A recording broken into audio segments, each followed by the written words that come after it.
अगर आप sale tax में रजिस्टर्ड नहीं है तो आप 10 करोड़ तक की जो परचेज है वो कर सकते हैं एक साल में, या मंथली 1 करोड़ रुपए की जो परचेज है वो कर सकते हैं। आपको एफबीआर की तरफ से कुछ नहीं कहा जाएगा। जो आपको सेल कर रहे हैं उनके ऊपर भी कोई रिक्वायरमेंट नहीं है। ये किस सेक्शन में, किस कानून में लिखा हुआ है, आज के छोटे से टॉपिक के अंदर हम इसको स्टडी करते हैं। आप देखें प्रैक्टिकल लर्निंग है, उसमें हूं फ़हीम महबूब। वापस आते हैं टॉपिक के ऊपर। तो सेल टैक्स का जो सेक्शन है, सेक्शन 73, अगर आप उसको स्टडी करें तो उसके अंदर कुछ इस तरह लिखा हुआ है कि अगर कोई रजिस्टर्ड बंदा, यानी कि जो सेल टैक्स में रजिस्टर्ड है, इंपोर्टर हो सकता है या मैन्युफैक्चरर हो सकता है, वो सप्लाई करेगा 100 मिलियन यानी कि 10 करोड़ और एक साल में, और 10 million rupees in A tax period, मतलब एक मंथ में। पीरियड का मतलब यहाँ पे ये बात हो रही है एक मंथ। 10 मिलियन जो है वो मंथली है, 100 मिलियन एनुअल है। मतलब किसी भी आप अगर अनरजिस्टर्ड को सेल कर रहे हैं तो आप मंथली 10 मिलियन तक या साल का 100 मिलियन तक की जो सेल है वो कर सकते हैं। आपके ऊपर कोई रिक्वायरमेंट नहीं है, आपके ऊपर कोई कानून जो आप फॉलो कर रहे हैं उसकी लिमिट के अंदर रह के आप ये सारा काम कर सकते हैं। मैं आपको थोड़ा सा एक्सप्लेन कर देता हूँ कि जो रूल है क्यों बनाया गया है। नॉर्मली ये होता है कि 100 मिलियन से ऊपर जब परचेज होती है तो या सेल होती है तो जो डिस्ट्रीब्यूटर है, होलसेलर है, रिटेलर है, इवन अगर वो अनरजिस्टर्ड भी है, मतलब सेल टैक्स में रजिस्टर्ड नहीं है, इनकम टैक्स में रजिस्टर्ड है, तो वो बाय डिफॉल्ट क्या होता है, विद होल्डिंग एजेंट बन जाता है। दूसरा ये होता है कि उसके ऊपर मिनिमम टैक्स की ऑब्लिगेशन आ जाती है, मतलब उसने 1.25% जो टर्नओवर टैक्स है वो भी देना होता है।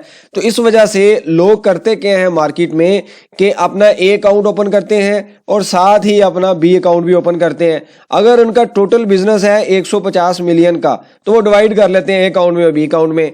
इससे ना तो वो विद होल्डिंग एजेंट बनते हैं, ना उनके ऊपर जो टर्नओवर टैक्स, ना जो उसके ऊपर टर्नओवर टैक्स है उसकी इंप्लीकेशन होती है, मतलब टर्नओवर टैक्स से भी आप बच जाते हैं, और जो स्लैब रेट के मुताबिक टैक्स होता है वो पे किया जाता है। इससे पहले हमने एक लेक्चर में डिस्कस किया था कि ये जो रूल है 100 मिलियन का और 10 मिलियन का, इसको भी चैलेंज करने के लिए ऑलरेडी मैंने 1-2 दिन पहले आपको बताया था कि नॉन फाइलर का जो बिजनेस बंद हो रहा है उसके ऊपर हमने डिस्कशन की थी कि इसके ऊपर भी इस रूल को चैलेंज करने के लिए ऑलरेडी एक जो चेंजिंग्स हैं इस लॉ में वो कर दी गई हैं। मतलब यह है कि उसको ड्राफ्ट करके आगे पीएम को भी भेज दिया गया कि प्रूव करें। क्वाइट पॉसिबल कि ये लिमिट रिवाइज हो जाए। इससे पहले जो एनुअल लिमिट थी वो 100 मिलियन की बजाय 200 मिलियन थी, फिर इसको 100 मिलियन पे लाया गया। अब हो सकता है ये खत्म ही कर दिया जाए कि जी मैन्युफैक्चरर या इंपोर्टर सेल नहीं कर सकता। बहरहाल जब तक वो रूल इंप्लीमेंट नहीं होता तब तक ये रूल अवेलेबल है। नॉर्मली हमें नहीं पता होता, ये हिडन चीजें होती हैं। जो चीज सेल कर रहा होता है वो ये कहता है जी आप ए अकाउंट बना लें,